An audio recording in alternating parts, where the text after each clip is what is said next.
The Uninvited Guest, A Stalker's Obsession Unveiled. Part 1, The Intrusion. Day 1, the night was dark, and the rain pattered against the windows with a relentless rhythm.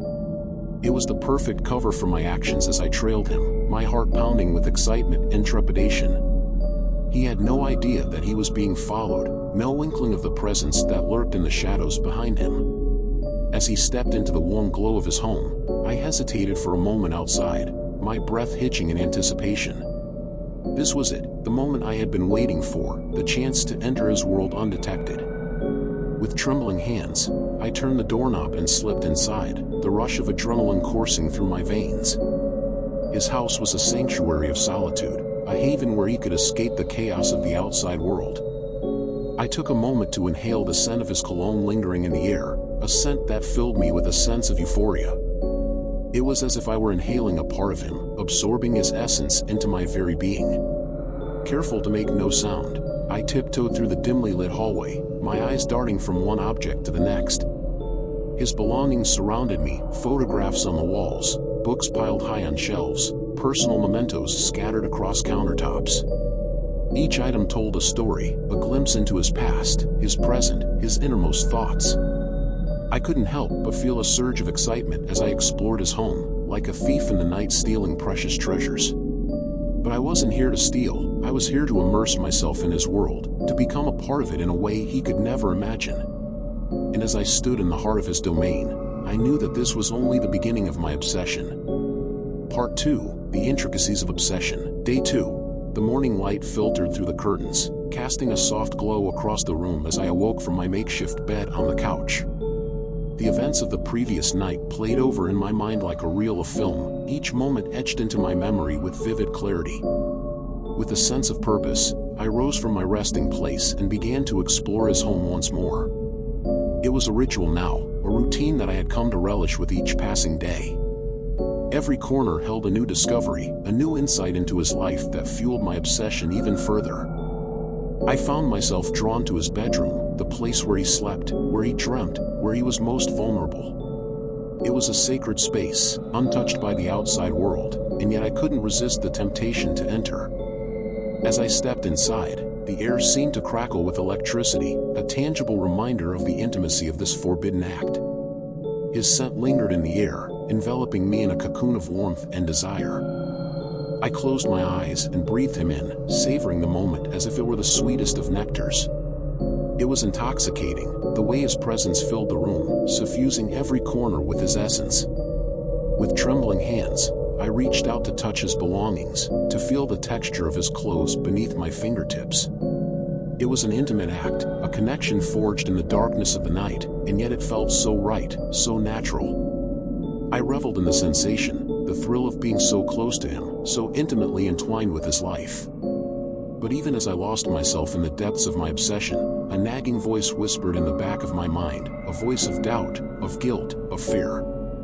I pushed it aside, refusing to let it dampen my ardor, my fervent desire to possess him completely. For he was mine now, body and soul, and nothing would stand in the way of our twisted destiny.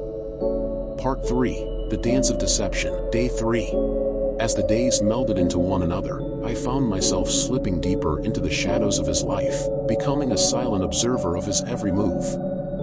I knew his routine now, his habits, his quirks, all laid bare before me like a map waiting to be explored. I watched from afar as he went about his daily life, unaware of the eyes that followed him, the presence that lingered just beyond his line of sight. It was a delicate dance, a game of cat and mouse played out on the stage of his existence, and I reveled in every moment of it. But my obsession was not without its challenges. With each passing day, the risk of discovery grew greater, the fear of being caught looming like a dark cloud over my every move. I had to be careful, meticulous in my actions, lest my carefully constructed facade come crashing down around me.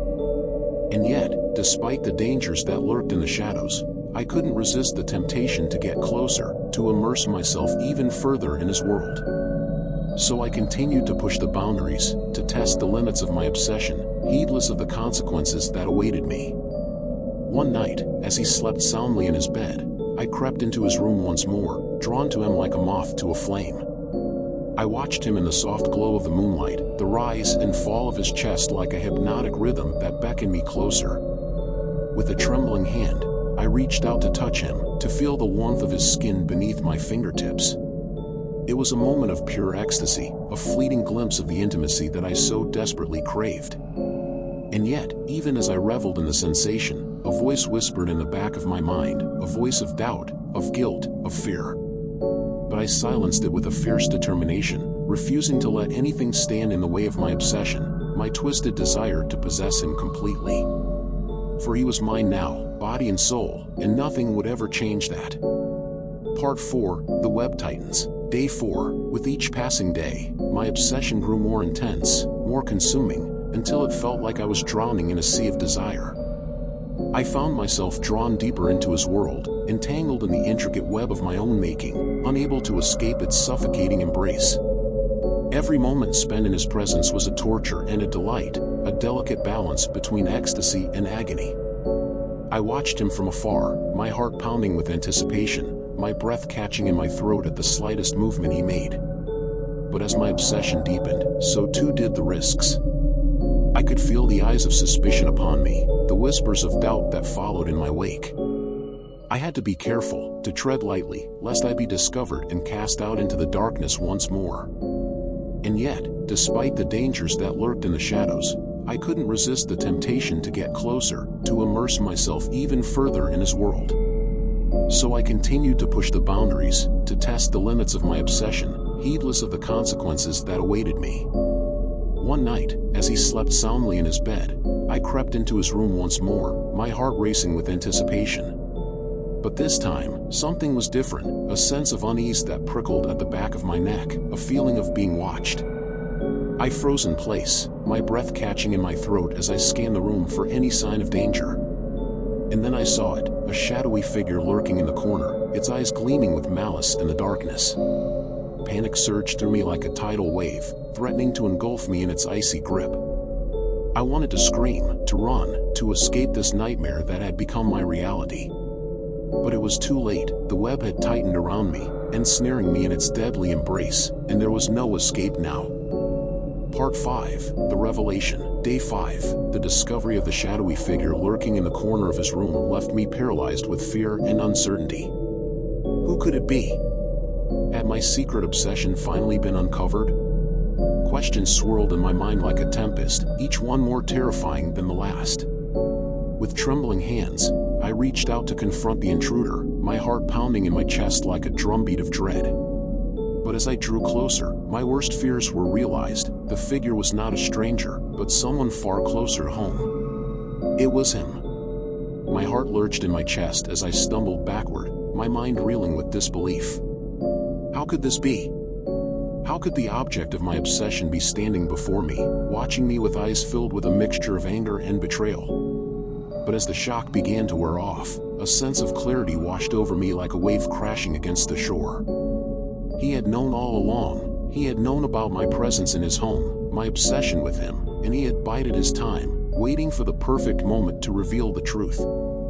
I tried to speak, to plead for forgiveness, to explain the depths of my twisted desire. But the words caught in my throat, choked by the weight of my guilt and shame. There was no excuse for what I had done, no justification for the pain I had caused. And as he stood before me, his gaze piercing through the darkness like a beacon of judgment, I knew that there would be no escape from the consequences of my actions.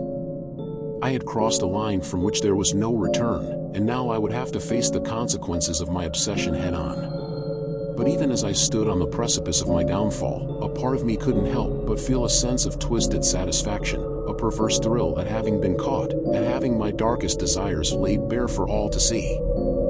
For in that moment, I realized that my obsession had become my undoing, my downfall, my ultimate demise. And as I stood in the shadows of his room, facing the consequences of my actions, I knew that I would never be free from the grip of my obsession, no matter how hard I tried to escape.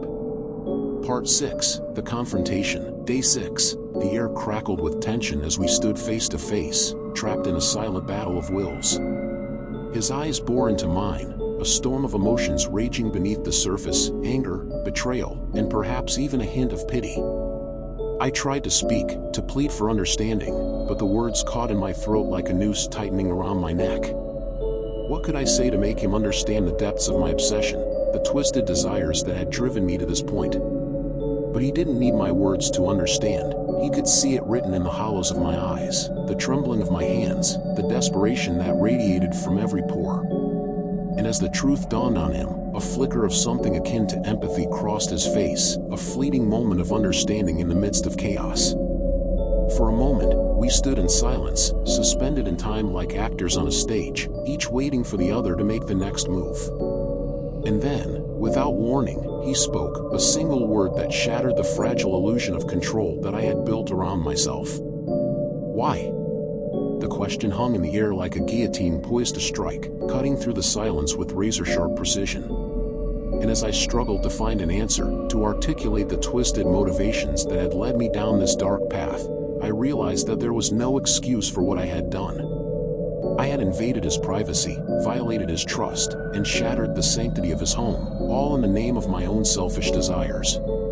And now, as I stood before him, faced with the consequences of my actions, I knew that there would be no redemption for me, no forgiveness for the sins that I had committed. But even as the weight of my guilt threatened to crush me beneath its suffocating embrace, a small part of me couldn't help but feel a sense of twisted satisfaction, a perverse thrill at having finally been caught, at having my darkest desires laid bare for all to see. For in that moment, I realized that my obsession had consumed me, body and soul, leaving nothing but emptiness in its wake. And as I stood on the precipice of my downfall, facing the consequences of my actions, I knew that there would be no escape from the darkness that had consumed me, a darkness of my own making, born from the depths of my twisted desires.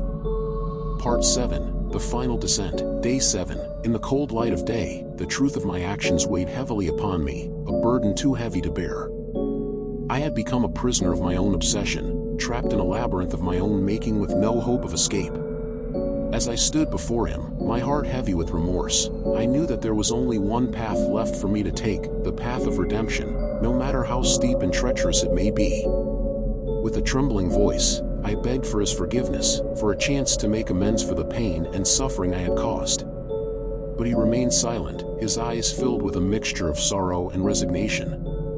And then, in a voice barely above a whisper, he spoke, the words like a death knell ringing in the silence of the room. "It's too late." With those words, the final nail was hammered into the coffin of my obsession, sealing my fate with a sense of finality that echoed through the depths of my soul. And as I stood there, alone in the darkness of his room, I knew that I would never be free from the chains of my obsession, no matter how hard I tried to break them. For in the end, it was not him that I was truly obsessed with, it was the darkness within myself, the twisted desires that lurked beneath the surface, waiting to consume me whole. And as I descended further into the abyss of my own making, I knew that there would be no redemption for me, no salvation from the darkness that had taken root in my soul. For I was a prisoner of my own obsession, condemned to wander the shadows for all eternity, a ghost of my former self haunted by the echoes of my own twisted desires.